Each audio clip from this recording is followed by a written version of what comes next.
Hi, Andrew. Hi. My name's Michelle Malenka. We met previously Yes. at your first session a couple of months ago, so I'm just going to go through a couple of housekeeping things with you today. First thing is bathrooms upstairs. I have a client acknowledgement form here for you to sign. That's just going through all the stuff we had gone through before about my fees and what you can expect from me today. Okay. If you have any questions about that, please feel free to ask me before we get going. The second thing is my informed consent form, and that basically talks about the process today, and that you are giving me your consent to go through this counseling session with you. Again, if you have any questions in regards to it, I want you to let me know. Okay. So I'll give you a couple of seconds to read that over.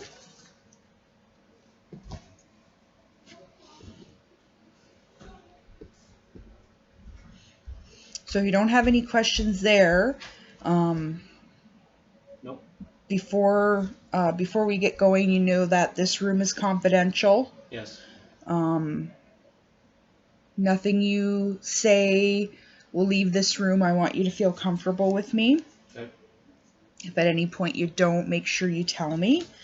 But that, the informed consent form also speaks to our confidentiality and the rules regarding that.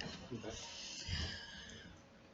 So at the end of our last session, I gave you a questionnaire because I wanted us to work through the process of your anxiety. Yep. So basically last time we focused in on workplace anxiety. We talked a lot about what was going on at work and your coworkers and stuff like that. Yes, that's right. Now, you also told me at that first session that you also have generalized anxiety outside of work. Yes. So I think that's what we're going to work on today. Is that okay with you? Yeah, Or that's is fine there... with me. Okay. So what I heard from you in our first session and reviewing my notes was that you have a hard time around crowds of people.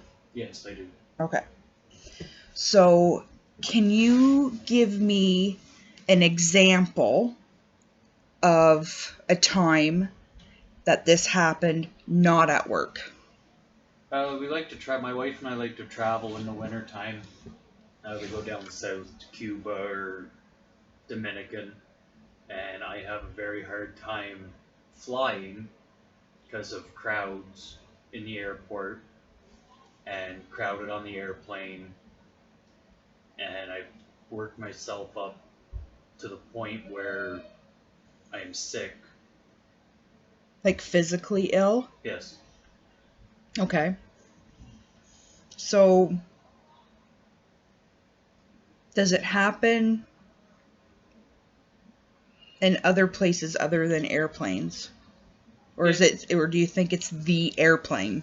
No, it's just the crowds. Those Being crowds of being with people. crowds of people and arrogant people and Okay. So do you find that... So give me another situation where, let's take the cramped airplane out of it. What about if you're like in a restaurant? if the restaurant's overly busy, yes, I'll have anxiety attacks. Okay. Tell me what an anxiety attack looks like from your perspective. Upset stomach, using the bathroom a lot, short temper, quiet.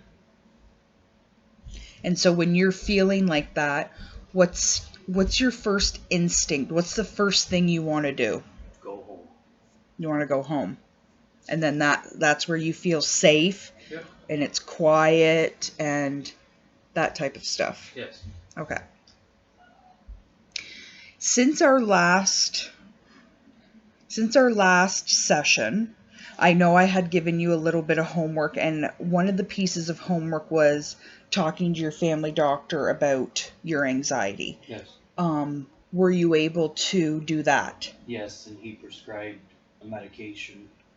I can't pronounce the name of it, but it helps with my anxiety. Okay. So you in the last 3 months since I saw you, you have noticed a marked, significant change in your anxiety symptoms. Yes, I have. Okay. All right. Well, that's great news, obviously. And I mean, it does take, a lot of people when they feel like that, when they're feeling anxiety or depression, they put it off and they put it off.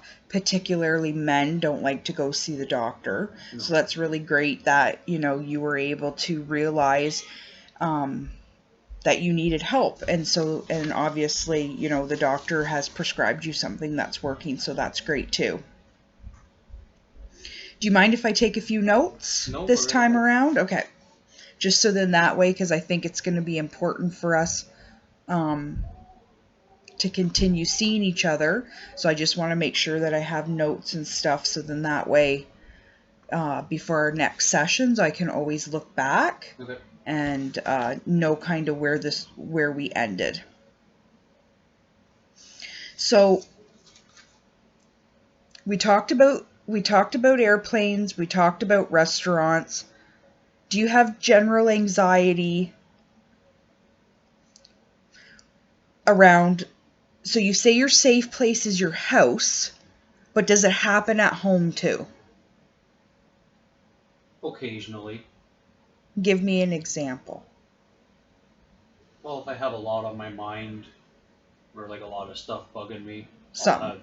I'll have mini panic attacks. Yeah. So like if you had a bad day at work or something like that, you just kind of want to come home and chill out, regroup, and then deal with what needs to be dealt with at home type thing. Yeah. Or just leave me alone for 10 or 20 minutes. Yeah. Okay.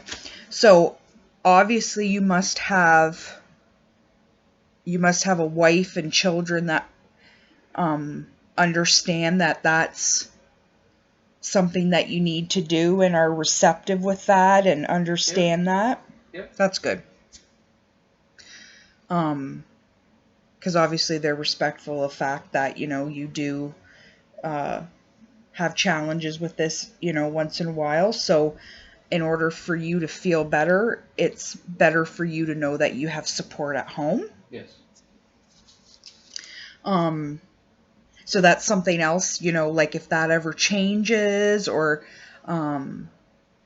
if your wife ever wants to come with you to talk about that, I would be more than happy and would actually probably suggest that for you. So then that way, a lot of times it's easier for the spouse to hear you say it to somebody so that they know how you feel. It's easier to tell somebody you don't know how you feel sometimes than it is to tell somebody that you love how you feel. Yeah. Okay, so I think I've gathered enough information to kind of know what you're talking about, general anxiety. I think a lot of people have that feeling of general anxiety, like if you're at a busy amusement park or, you're Christmas shopping or something like that and there's lots of people around, but yours seems to create panic and physical symptoms. So that's something that we need to work together to figure out, because you can't always just go home, right? No. If you're on a plane, you can't go home. So the first thing, which was kind of a goal that we set out in the first session, was to go and see a doctor and talk about medication. You've done that. Mm-hmm. Great. The second thing we need to work on is how we can lessen the panic symptoms when we know we can't go home and, the medication isn't always going to work.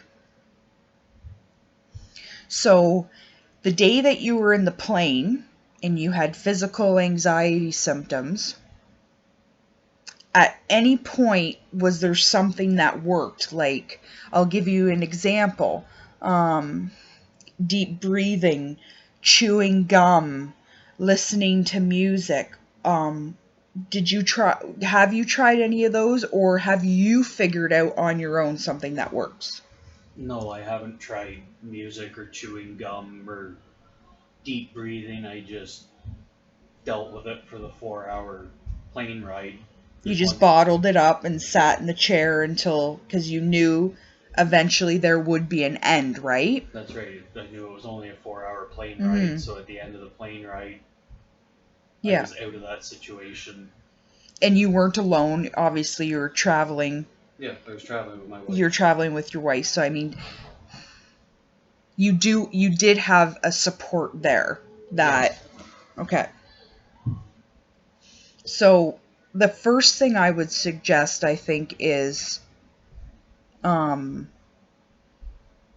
need to be open and honest with your wife and let her know that this is going on, because I can picture it almost being scary for somebody who is in that situation with you, right? Like, if you are physically ill on an airplane, a lot of people would think that, you're sick, and so it can cause anxiety for your wife. So I think it's important that as soon as you're feeling this way, you need to tell her.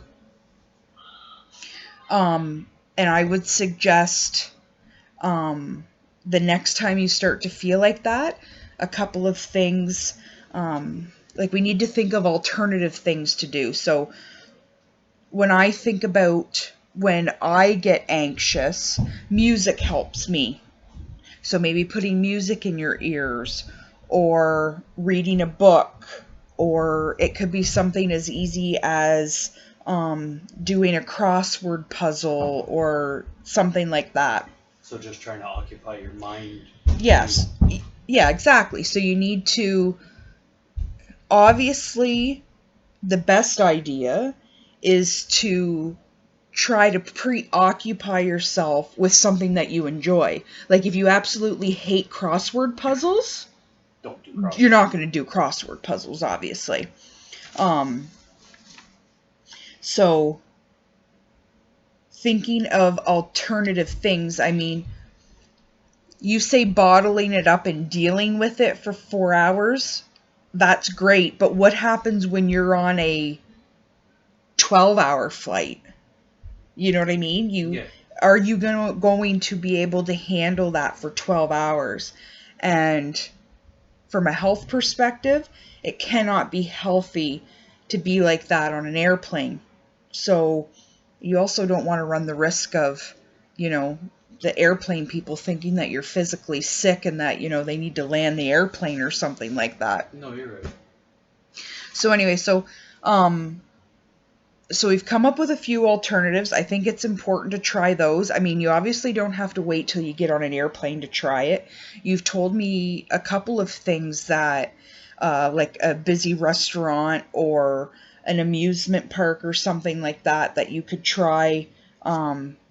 Maybe even just having the music in one ear while you're waiting for a lineup or whatnot. The other thing is I don't think it's unrealistic if you're waiting in line and you're feeling like people are invading your personal space. I don't think it's unrealistic to very kindly turn to somebody and say, would you mind giving me a little bit of space? Okay. Do you think that's something you feel comfortable doing? But you have to be aware that you need to say it in a gentle manner, so then that way the person you're saying it to realizes that it's not coming from ignorance, it's coming from necessity. Yeah, I could try it. Okay, so that could be another goal maybe I'd like you to work on before our next session. I don't know if do you have any family trips planned? Can you think of anything that's coming up that maybe you could practice some of the things that we've talked about today? We're actually going away this weekend to an amusement park with our children. Okay.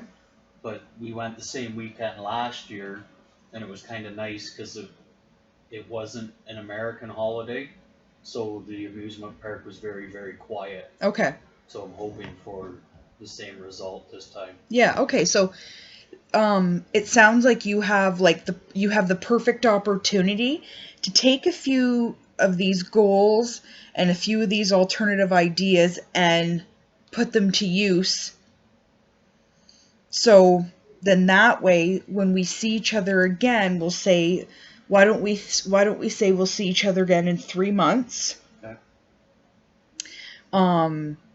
You'll be able to, number one, let me know how that went, and hoping that the park isn't so busy that if you do decide to try the, asking somebody to give you a bit more space, it's not so busy and so overwhelming for you. Yeah.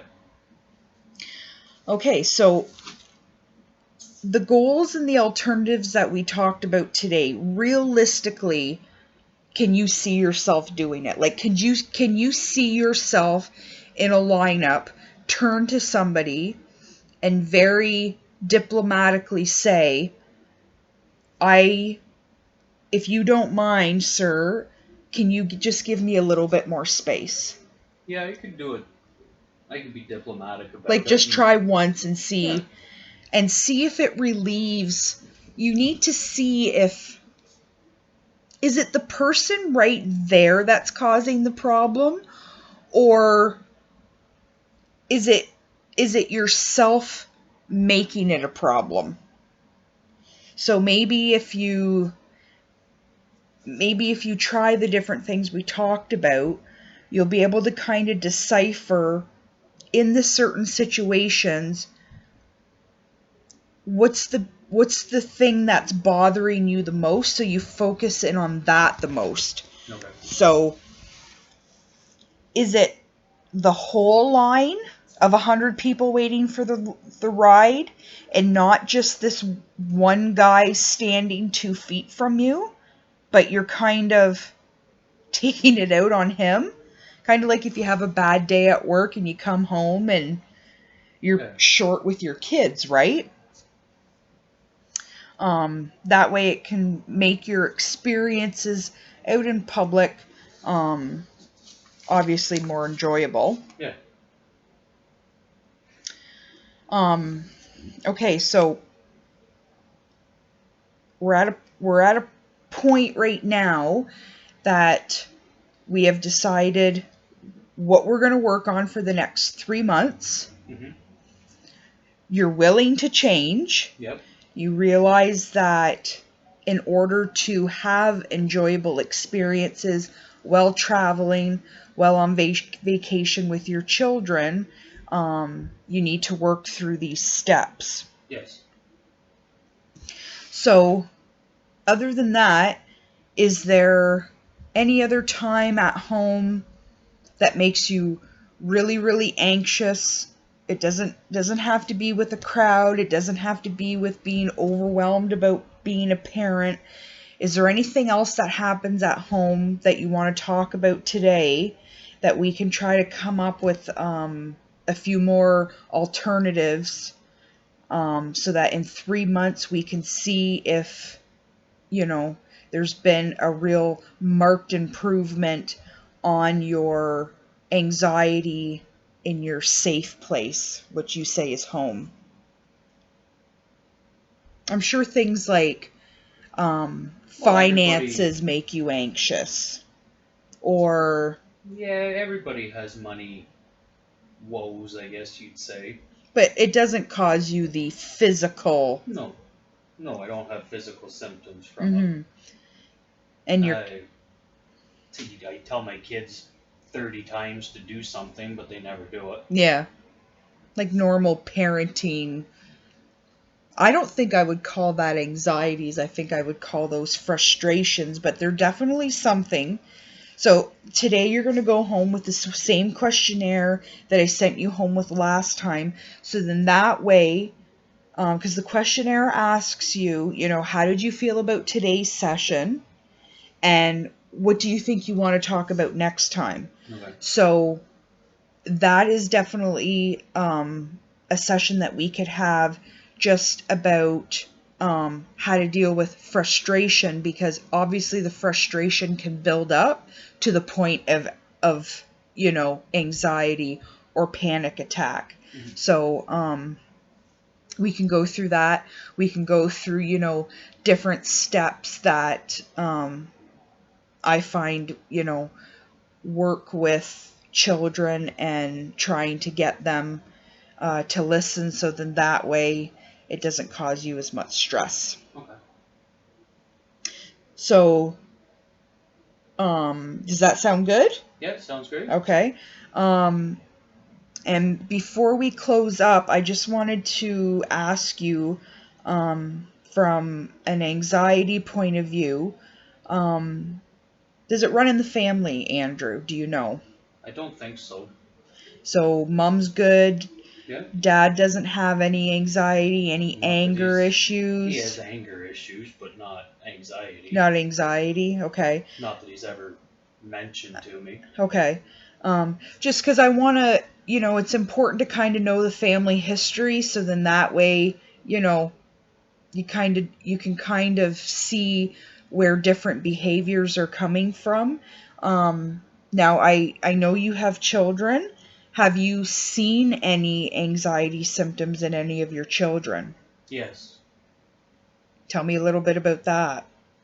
Well, my middle son, when we travel, he has... So kind of the same thing like Dad, right? Yeah. Okay. Okay, so this is great, because then we're going to talk it through together, me and you. We've come up with the goals, we've come up with the alternatives, but you are learning as we go, and so it's going to be extremely important for you to teach your son these. Okay. And you're going to learn how to do that, and you're going to know what works for you. You're going to know what didn't work for you. So you're going to be able to work through this with your son. So there's another goal too that I'm going to write down in my notes, is that how important it is to help you work through these feelings, so then that way you can help your son. Okay? So what we'll do is we'll set up an appointment for 3 months. Okay. I'll send you home with the questionnaire about today's session and what you would like to talk about in the next session, and we'll go from there. Okay, sounds all right. good. Thank you. Thank you.